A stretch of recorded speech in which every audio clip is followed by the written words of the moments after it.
Hello दोस्तों, एक और नई वीडियो में आपका स्वागत है। और आज हम जानेंगे इस वीडियो के माध्यम से वीआरओ ग्राफ जेई यानी कि इनका लाइफ स्टाइल और क्या रहन सहन रहता है, और भी काफ़ी सारे पॉइंट इस वीडियो में हम डिस्कस करेंगे। जैसे इनका सैलरी क्या रहता है और इनका प्रमोशन क्या रहता है, वर्कलोड क्या रहता है, और इनका जो ट्रेनिंग है वो क्या रहता है, कैंटीन कार्ड की फैसिलिटी यानी कि किस प्रकार से मिलती है, कितनी बोतल इनको यानी कि जो लिक्वर है वो इशू होता है, और इनका यानी कि ड्यूटी परमानेंट आपका यानी कि हेडक्वार्टर में रहेगा या आपको डेट में जाना पड़ेगा, तो स्टडी टाइम मिलेगा या नहीं मिलेगा, और आपका लीव किस प्रकार से रहेगा, कितना लीव आपको एक साल में मिलेगा, और आपका यानी कि जो पेंशन का वो क्या रहेगा, राशन मनी का क्या रहेगा, और आपका यानी कि जो एक्स सर्विसमैन का दर्जा है वो मिलेगा या नहीं मिलेगा, उस पर भी हम चर्चा करेंगे। तो पॉइंट इसमें काफ़ी सारे हैं, तो अभी हम बताने से आपका वीडियो हम लंबा करना नहीं चाहते हैं। तो चलिए एक एक पॉइंट पे हम डिस्कस करते हैं। तो सबसे पहले हम देखते हैं जैसा कि ट्रेनिंग। तो ट्रेनिंग जितना भी वीआरओ का ट्रेड है, वीआरओ ग्रुप का जितना भी ट्रेड है, तो सभी का ट्रेनिंग लगभग सेम होता है। तो इसमें आपका जैसे शुरुआत में आपका पीटी हो गया, और उससे पहले आपका जो भी है यानी कि तैयार होना, अपना ब्रश वगैरह करना, शेविंग करना, उसके बाद अपना पीटी यानी कि जो फिजिकल होता है, 2-3 किलोमीटर की दौड़ होती है जिसमें पुशअप वगैरह भी रहते हैं हल्के फुल्के, और उसके बाद आपका ड्रिल, और डेली का जो भी आपका ड्यूटी का रहेगा वो ड्यूटी चलता ही रहेगा आपका लास्ट तक, गेट ड्यूटी, और जो भी है आपका यानी कहीं भी आपको ड्यूटी करनी पड़ सकती है ऑफिस से लेके, यानी कि पूरे फील्ड में कहीं भी घास काटना है कुछ भी, तो ड्यूटी आपकी ट्रेनिंग के समय लग सकती है। ठीक है, तो इनका जो यानी कि अभी हम बात करेंगे इनका यानी कि क्वालिफ़िकेशन का, वीआरओ में जो जी होते हैं उनका क्वालिफ़िकेशन। तो इसमें क्या होता है, ज़्यादातर आपका ये जो यानी डिग्री या डिप्लोमा वाली इसमें आते हैं, तो इसमें क्या होता है आपका एसएससी के थ्रू ही जो जेई भर्ती होकर आते हैं, या तो वहाँ से आते हैं, या तो आपका जो वीआरओ में डिपार्टमेंटली जो टेस्ट होता है यानी कि जिसमें आपका सीएमई का जो कोर्स होता है, उससे पहले आपके कुछ टेस्ट होते हैं, उसमें उसके बाद आपको सीएमई कोर्स करवाया जाता है। जो सीएमई कोर्स में पास हो जाते हैं वो जेई बन जाते हैं। ठीक है, तो एक तो आपका एसएससी के थ्रू हो गया जेई बनना, और आपका ये डीपीसी देकर यानी कि जो सीएमई कोर्स करते हैं उससे जेई बनते हैं। ठीक है, तो अब आगे हम इसमें बात करेंगे आपका यानी कि वर्कलोड के बारे में। इसमें वर्कलोड क्या रहता है आपको, यानी कि जैसे कि सुबह 8 बजे से ये आपका 1:30 बजे तक, या 8:30 से आपका 1:30 बजे तक रहता है ऑफिस टाइम, और उसके बाद आपका रहता है 2:30 से 5:30 तक। ठीक है, वो आधा घंटे आगे पीछे हो सकता है, वो ऐसा कोई क्लियर नहीं है कि आपका इसी टाइम रहे, कुछ मौसम के हिसाब से या कुछ अपना जो भी है ऋतुओं के हिसाब से, तो वो समय कुछ आगे पीछे होता रहता है। तो ये वीडियो कुछ लंबी होगी क्योंकि मैं बहुत सारा कुछ इसमें बताने वाला हूँ, तो प्लीज़ इस वीडियो को लास्ट तक आप देखें, और चैनल पे पहली बार विजिट कर रहे हैं तो प्लीज़ चैनल को सब्सक्राइब कर लें। तो आगे हम बात करेंगे इसमें आपका यानी कि वर्क टाइप कैसा क्या रहता है, आपको क्या क्या करना पड़ता है। जैसे आपका एस्टीमेट बनाना हो गया, सर्वे करना हो गया। ठीक है, तो यानी कि कोई स्नो क्लीयरेंस हो रहा है, कहीं बर्फ़ वगैरह गिरा हुआ है, तो वहाँ भी आपको काम करवाना पड़ेगा, या कोई लैब है, लैब में भी काम आपको करवाना पड़ सकता है किसी के द्वारा। ठीक है, या साइड में, या मैथ सेक्रेटरी बनना। ठीक है, तो अदर और भी बहुत सारे काम होते हैं जो यानी कि वीआरओ जेई को करने होते हैं। ठीक है, तो आगे हम इसमें बात करेंगे आपका यानी कि जो जैसा 7 दिन में या 8 दिन में आपका यानी काम कितना रहता है, यानी छुट्टी कितनी आपको इसमें रहती है।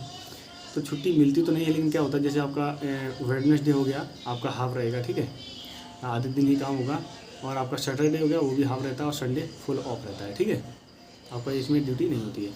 तो इसमें क्या होता है, स्टडी टाइम आपको मिलना बहुत यानी कि मुश्किल है, क्योंकि अगर आप ऑफिस में फ्री पाए जाओगे तो आपको कुछ ना कुछ काम दे दिया जाएगा, तो काम तो करना ही पड़ेगा जिसके लिए आप भर्ती हुए हो।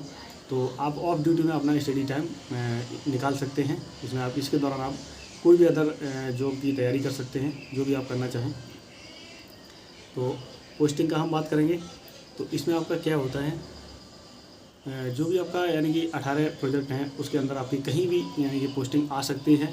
और इसमें हम आगे बात करेंगे, एक जो आपका रहता है कि ज़्यादा से ज़्यादा एक यूनिट में आपका पोस्टिंग 3 साल रहता है। और हम इसमें बात करेंगे आपका जो ड्यूटी रहेगा वो साइड पे रहेगा, या आप परमानेंट हेडक्वार्टर में रहेंगे। तो हेडक्वार्टर में कुछ जेई रहते हैं, लेकिन ज़्यादातर आपका चांस रहता है कि आप डेट में जाएँ, जहाँ आपको नेटवर्क का भी सामना करना पड़ सकता है, जहाँ 2, 4 या 10 किलोमीटर की रेंज में नेटवर्क भी नहीं रहता है, फिर आपको इधर या उधर जाके कहीं गाड़ी से जाके आपको बात करनी पड़ेगी। लेकिन आपको सुविधा के लिए एक वॉकी टॉकी टाइप का कुछ मिलता है, जो सैटेलाइट फ़ोन जिसे बोलते हैं, उससे आप बातचीत कर सकते हैं। अपना जो भी है कोई प्रॉब्लम है कुछ, तो आप हेडक्वार्टर से यानी कि संपर्क साध सकते हैं। ठीक है। तो इसमें आपका एक और होता है, जैसे आपका एक्स सर्विसमैन, तो इसमें आपका कोई एक्स सर्विसमैन का दर्जा नहीं मिलता है BRO के अंदर। ठीक है, अभी तक ऐसी सूचना कोई नहीं है, यदि होगी तो आपको बताई जाएगी। तो आगे हम बात करेंगे इसमें प्रमोशन का। तो प्रमोशन आपका इसमें बहुत ढीला रहता है। ठीक है, तो कुछ बंदे यानी कि समय होने के बाद भी वो JE रहते हैं, वो AE नहीं बन पाते हैं। ठीक है, तो आपका इसमें हम आगे बात करेंगे रैंक। तो जो JE रैंक है वो आप एक सुविधा रैंक है। ठीक है, जिसमें आपकी यहाँ 2 स्ट्रिप रहती है रेड, तो 2 स्ट्रिप का मतलब होता है 2 स्टार। ठीक है, आर्मी के अकॉर्डिंग। ठीक है, तो आगे हम बात करेंगे इसमें ड्रेस अलाउंस की। तो आपका ड्रेस अलाउंस जो जुलाई के महीने में मिलता है आपके पेमेंट के साथ, जो 10,000 रुपये, जिससे आप अपना ड्रेस या खरीद सकते हैं या नहीं भी खरीद सकते हैं। अगर आपके पास ड्रेस बढ़िया है, अच्छी क्वालिटी की यानी ठीक ठाक है, तो आप ड्रेस नहीं भी खरीद सकते हैं। ऐसा कोई कंपलसरी नहीं रहता है कि आप ड्रेस वाले पैसे से ड्रेस ही खरीदें। ठीक है, तो आगे हम बात करेंगे राशन मनी। तो आपका जो राशन मनी होता है, जैसे आप छुट्टी जाओगे तो उसके बाद ड्यूटी होगा, राशन मनी आपके खाते में आ जाएगा। ठीक है, तो राशन तो आपको पता ही है, 3 टाइम का वो आपको फ्री मिलता है, और जो भी खान पान का वो आपका सुविधा है आपके मैच में रहता है। और आगे हम बात करेंगे इसमें एकोमोडेशन की, जहाँ रहन सहन जो होता है, तो JE लोगों को क्या होता है, उनका अलग एक रहन सहन होता है, जिनका अलग एक क्वार्टर टाइप का उनको इशू होता है, जहाँ वो अकेले या 2 लोग एक रूम या क्वार्टर टाइप का रहता है, वहाँ 2 ही लोग रहते हैं।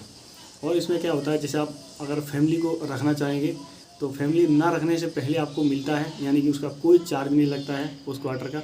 यदि आप जिस दिन से फैमिली लाएंगे तो आपका HRA कट जाएगा और आपको बढ़िया सा फैमिली रखने के लिए जो भी क्वार्टर होगा वो मिल जाएगा। और इसमें क्या होता है, ज़्यादातर आपको यानी कि ऐसी जगह पोस्टिंग मिल सकती है। वैसे ज़्यादातर 70% ऐसे चांस हैं कि आपको अच्छी जगह ही पोस्टिंग मिलती है। कहीं डेट साइड में आपको पोस्टिंग मिलने से तो वहाँ आपको जैसे स्कूल की सुविधा या नहीं होती है, तो वहाँ आप यानी कि बच्चों के साथ नहीं रह सकते हैं, तो जिससे यानी कोई भी बंदा फैमिली को नहीं रखना चाहेगा ऐसी जगह जहाँ सुविधाएं थोड़ी कम होती हैं। मतलब हालांकि जवान के लिए सब ठीक ही ठाक रहता है। तो आगे हम बात करेंगे इसमें यानी कि जो पेंशन, तो पेंशन आपका 2004 के बाद यानी ओल्ड पेंशन स्कीम बंद है। वो आपका जो भी आपको 2004 के बाद बंदे भर्ती हैं, तो आपको NPS के तहत ही जो भी सुविधाएं हैं वो आपको प्रोवाइड कराई जाएंगी। ठीक है, तो आगे हम बात करेंगे। तो मैं अब ये बात तो आपको बता ही दिया है कि आपको रहने के लिए नॉन नेटवर्क एरिया में भी रहना पड़ सकता है। हालांकि अभी क्या है, जल्द में आपकी वाईफाई की सुविधा भी कहीं की डेटों में लगा दी गई है, या कहीं की नेटवर्क की सुविधा नहीं है, जहां आप 10 से 12 किलोमीटर यानी गाड़ी या किसी वाहन के द्वारा जाके वहां आप बात कर सकते हैं। ठीक है, तो आगे हम बात करेंगे इसमें जो लीव रहता है, लीव कितना रहता है, तो आपका 95 इसमें लीव रहता है। आपका EL हो गया 60, HBL 20 हाफ पे लीव। ठीक है, और आपका जो CL है वो 15 कैजुअल लीव, और आपका जो RH होता है वो 02। ठीक है, तो आगे हम बात करेंगे इसमें आपका जो कैंटीन की फैसिलिटी होती है। तो आज में आपको 2 यानी कि कार्ड इशू होते हैं, एक लिक्वर एक ग्रॉसरी। तो लिक्वर पे आपको यानी कि 7 बोतल मिलते हैं। तो इसमें आप क्या होता है, जैसे जो JCO लोग होते हैं, पहले क्या होता है OR फिर NCO फिर JCO, और OR और NCO को 5 बोतल इशू होती हैं, और जो NCO रैंक पे होते हैं यानी कि जो NCO होते हैं यानी कि जो सूबेदार होते हैं, उनको 7 बोतल पर मंथ मिलती हैं। ठीक है, तो आपके पैसों से ही कटती हैं, ऐसा कि नहीं आपको बिल्कुल फ्री मिले, यानी कि आपको कुछ छूट होती है उचित, वो आपको मिलती है इसमें। ठीक है, तो आगे हम बात करेंगे इसमें आपका जो सैलरी बनता है, यानी कि कहीं आप प्लेन इलाके में हैं तो समथिंग आपका 58 के समथिंग बनेगा। ठीक है, तो इसका जो बेसिक होता है वो यानी कि आपका 42,000 होता है। तो यदि आप कहीं हाईटी में पोस्टेड हैं तो आपका यानी कि 68 से 70 के बीच में आपका पेमेंट बन सकता है, या 1000-2000 ऊपर या नीचे हो सकता है। वो आपके यानी कि वो करता है कि आपका यानी कि पोस्टिंग किस इलाके में है। आप ज़्यादा हाई एल्टीट्यूड में होंगे तो आपका पेमेंट ज़्यादा बनेगा। ठीक है, वहाँ आपका वो निर्भर करता है कि आपका अलाउंस कितना मिल रहा है आपको। ठीक है, तो ये थी कुछ JE से रिलेटेड बातें जो मैंने आपके साथ शेयर की। यदि इस वीडियो में कुछ और भी छूट गया है तो प्लीज़ कमेंट करें, आपका जवाब जल्द से जल्द हम देने की कोशिश करेंगे। तो मिलते हैं एक नई वीडियो में, तब तक के लिए जय हिंद, जय BRO।